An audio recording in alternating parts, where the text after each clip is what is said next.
out.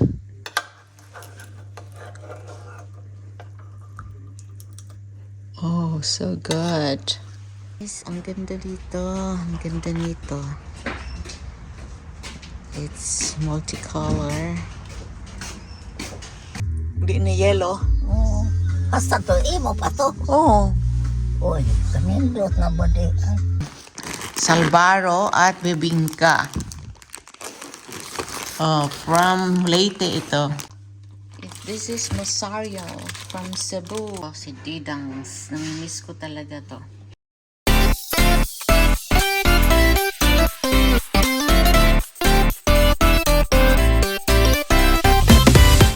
Good morning guys! It's Wednesday. Pupunta kami sa Chatswood. Nandoon yung clinic. Ito yung isuot ko sa clinic. So, gawa tayo ng tea, guys. I'm using Delma Extra Strength. Masarap to for mornings. Her she's. Diba?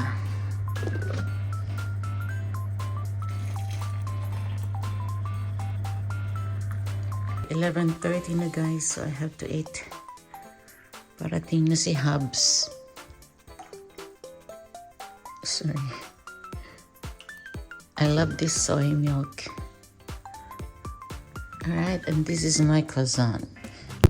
So, I had my breakfast and pupunta na kami anytime soon. I will tell you now anong klaseng botox yung ipapagawa ko. So, it's not really for my face. It's for my underarms.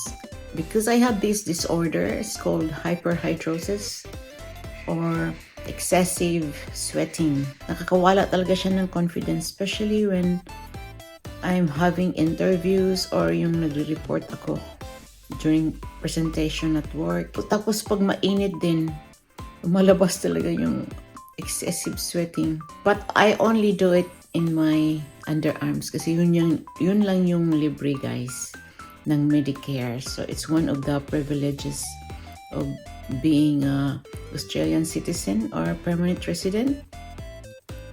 So I will only pay $30 for consultation fee or administration cost. Otherwise, mga 900 yata. Kasi it's 900 to treat Botox on the hands and on the feet. So, hindi ko yun kaya muna. Kasi temporary lang kasi to eh. It's only like 4 months. Yung first Botox ko, which I did on December, nag-wear off siya mga May, April to May. Pero, which is alright kasi winter naman dito. Hi guys, we're on our way na to Chatswood at magpapabotox na ako. Libre lang siya dito as long as you have a Medicare card, which is one of the privileges when you're a Australian citizen or a permanent resident. Yung Medicare. And dito na kami sa Macquarie Park area. Shopping yung niece ko.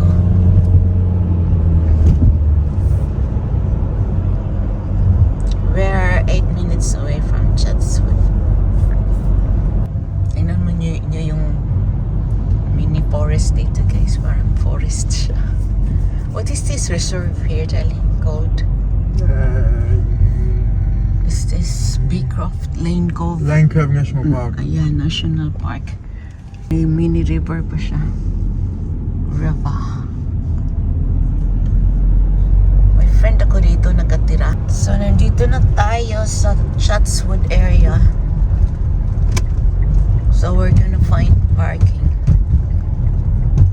Hindi talaga ako nakapag-work dito guys sa Chatswood. Ang dami ko ng companies in my 26 years in Sydney. Mga 12 to 15 or 10 to 12 companies na yata yung okay, I'll go ahead.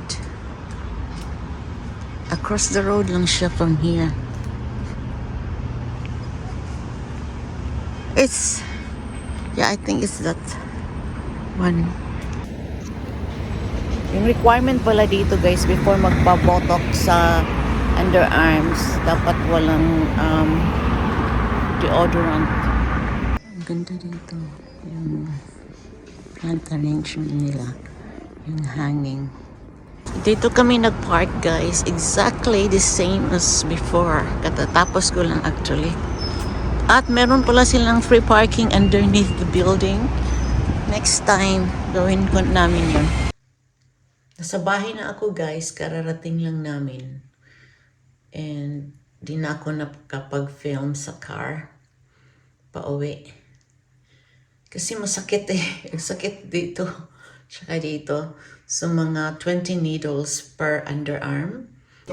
Nandito na si nanay guys. Oh, this is really good. From the I already watched Philippines. This called Dr. Slum. At may dala Yes, so it's sila about. ng aking brother ng mga ganito. Oh, tingnan nyo. Pero dito sa akin yun. Oh, dried mango. Munchkins from Dunkin' Donut. Pasensya na. At saka in between. Oh. Kainin natin yan bukas. Ayan ang mga pasensya. Mahaba ang pasensya. Goldilocks. Ayan na. Okay. Cute. Nanay ko. Yan akong nanay. Dito sa Australia. Tugnaw na malamig na Yun, ang dami niyang sapaw-sapaw guys. Layers. 4 layers. Ganyan dito kasi winter. Hi guys. It's Friday at ito na yung aking mga pasalubong from my sister. Galing naman. May hopya ako. Kasi dito, ito lang yung hopya na gusto ko. Mongo and ube. From in between. Yung iba naman, ano to. Meron akong piyaya. Meron akong nuts. Kasi masarap kaya yung peanuts from the Philippines, guys. Ito. From ATC ito niya binili. With the garlic. With a garlic. Yan yung pasensya. And surprise, surprise. Meron ako pa. Dito in between. Ano ito? So, tingnan natin. Okay lang. So, ito ay Salbaro. Yeah, Salbaro. V with the V or with the B. Sorry. Salbaro na lang. Salbaro at bibingka. Oh, from Leyte ito. Si doon galing yung nanay ko.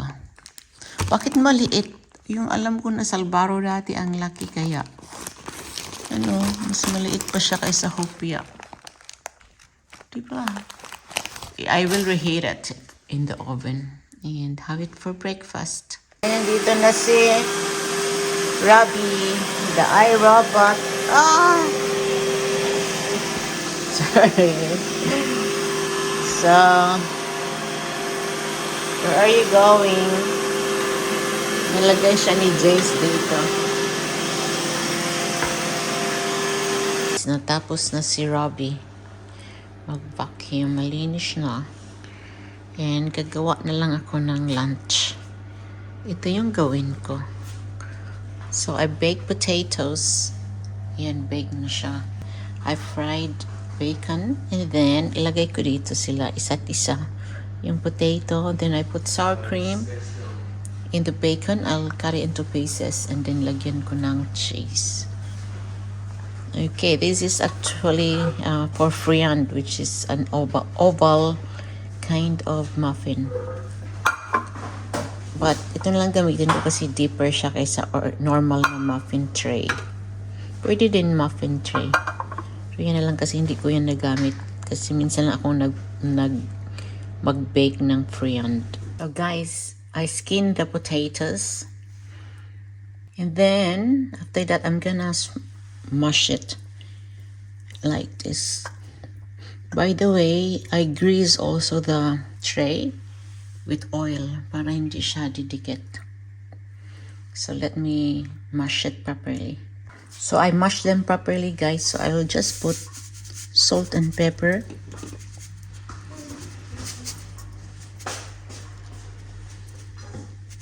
Kunti lang. Kasi palagyan ko naman to ng ng sour cream, cheese, and then the bacon. Make sure yung pagkalagay ng salt is like not concentrated in one area only, okay? Of the potato. I also sprinkled pepper already. I'm gonna put sour cream to each of these. Guys, may sour cream na. If you asked why is there one more potato here, kasi merong malaki na potatoes, I cut it into half and then fill that hole there. Okay, now it's turn for the bacon. I have to sprinkle it evenly. Kasi lahat may gusto ng bacon.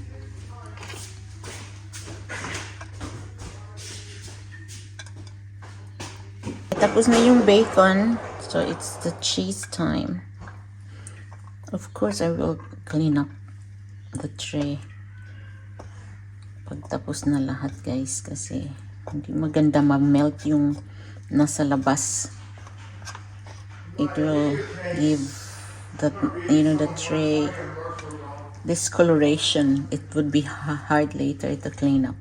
Ito na siya, guys, ready to put in the oven. By the way, I use this perfect melt kasi meron ako nito. It has 4 different kinds of cheeses. So I have to put in the oven. Ay, linisan ko pa pala.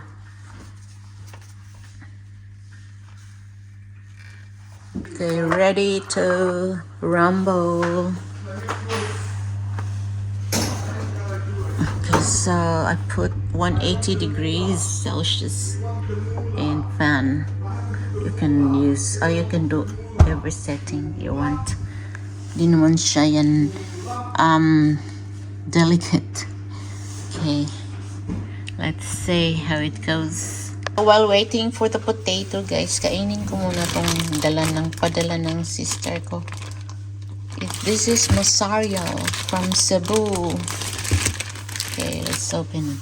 Oh, si Didangs. Namimiss ko talaga to. This has a very short shelf life. Kaya, nilagay ito ng freezer ng sister ko. Kasi binili ito ng brother ko sa Cebu mga 2 weeks before siya pumunta dito. So, nasa freezer palagi. Let's try. It's actually made of boiled peanuts, I think, and sugar.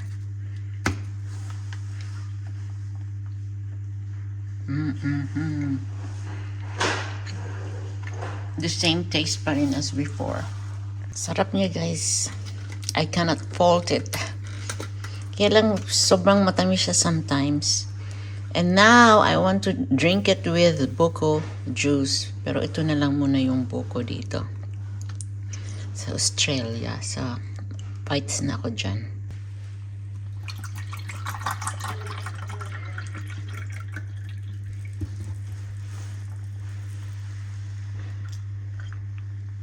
So, let's see na, guys. Oh, yum. Let's take it out. Oh, let's scoop it out.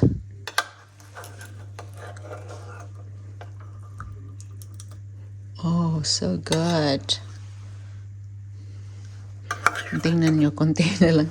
Kasi I put oil. So that's why I have this. I have to graze it with oil. Oh, yum. I'm gonna ask my second son. He's very honest with his opinion or review. Tanungin ko if he likes it.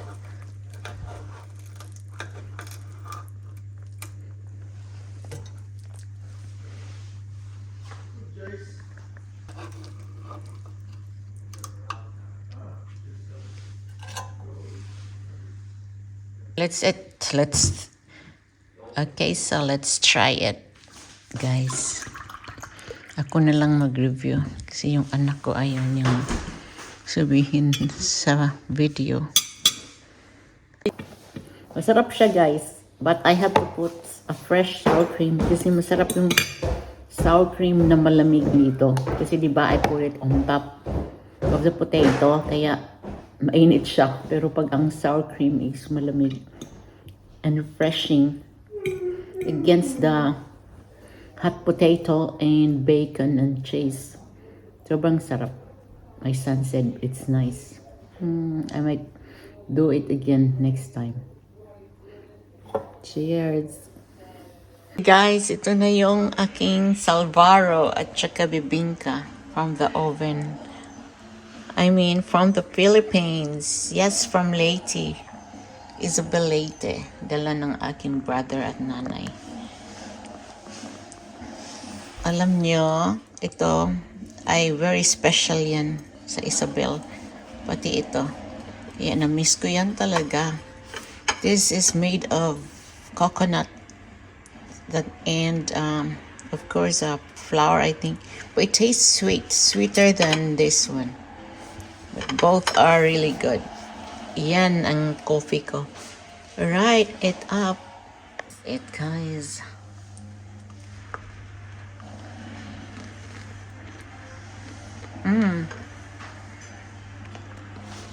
Guys, ang ganda dito. Ang ganda nito. It's multicolor. Fall leaves. Kasi winter na, nandito pa rin siya. Ito yung sa front yard ng aking nanay. Diyan siya. Kinuha ko siya kasi siya lang mag-isa sa bahay. Dalhin ko siya sa aming bahay. Pakita ko sa inyo yung tanim nila. Ito din. Maganda, no? Wala akong ganyan eh. Dalawa yan eh. Yan. Ito din. Autumn leaves. Si nanay ay nandito sa aking kotse kasi papasok siya sa bahay namin. Ay naman to ilan dati ba? Asa man akong balay? Ha? Ang akong balay, susunod na sa akong balay. Muna na akong balay. Oh, lagi. Muna na siya. Ay, bakit Kana, oh. Gray naman day. Awan sa wala. Di naman yellow. Hindi na yellow. Oh. Hasta to imo pa to. Oo. Uy, kanindot na ba di? Ay, Patanaw sa imong naong. dusaan danas. Uy, kaning. Ano na kayo matog, ha? Asa mo ko matog dapit. Ada di. Ano to? Alawa ko ikaw ba? Si Buboy. Ikaw, ako lang. Si Buboy nagtrabaho. Dito si nanay nasa bahay ko. Guys, paano-ano lang siya dyan. Pabanjing-banjing. Tapos naghintay lang siya sa aking brother. Susunduin na naman siya. And manood lang siya nito kay Pastor Jonas. Katubig. Drink lang ako ng aking green tea. Tsaka that's pasensya from the Philippines. Dala ng nanay ko. Gusto ka tinay? Ayaw niya eh. Kanina ko pa siyang in-offer. I also turned on the heater. Centralized para kasi malamig daw.